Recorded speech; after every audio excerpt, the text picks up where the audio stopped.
Pip wasn't like other hamsters. While they were happy running in their wheels, Pip dreamed of running among the stars. You see, Pip lived in the very important science laboratory, where scientists built amazing machines, including rocket ships. Every night, after the scientists went home, Pip would sneak out of his cage, being extra careful not to wake his snoring hamster friends, and practice wearing different tiny space helmets he'd made from ping-pong balls. Someday, he'd whisper to himself, "I'll be the first hamster in space." One particularly exciting Tuesday, Pip noticed the scientists had left a miniature test rocket on their workbench. It was perfect hamster size. The little rocket gleamed under the moonlight streaming through the laboratory windows. "This is it," Pip squeaked excitedly. "My chance." Using his best climbing skills, and only tumbling twice, Pip scurried up to the workbench. He put on his trusty ping-pong ball helmet and squeezed through the rocket's tiny door. Inside, there were lots of blinking lights and one very important-looking red button. Pip knew from watching the scientists that red buttons always did something exciting. 3, 2, 1, counted Pip, just like he'd heard the scientists do. Then he pressed the button with his tiny paw. Whoosh! The rocket zoomed straight up through the laboratory's skylight, which, luckily, was open for ventilation.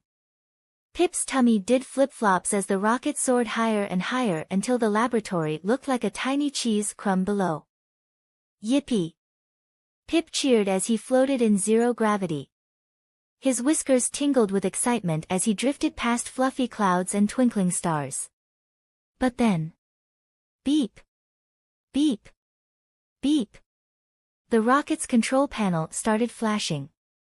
Pip had used up all the fuel. The rocket began to drift toward Earth, spinning like a leaf in the wind. "Don't panic," Pip told himself, remembering what the scientists always said. "Think scientifically." He spotted a lever labeled emergency parachute and pulled it with all his might. Poof! A bright orange parachute popped out of the rocket's top, and they began floating gently down. The rocket landed with a soft plunk right in the laboratory's garden. And who should be standing there but the chief scientist herself? Instead of being angry, she was amazed. She immediately called all the other scientists, and soon Pip was being celebrated as the bravest hamster ever. They even made him an official tiny astronaut uniform. From that day on, Pip became the laboratory's official small animal astronaut testing specialist. He helped the scientists design better rockets and taught other hamsters about space travel.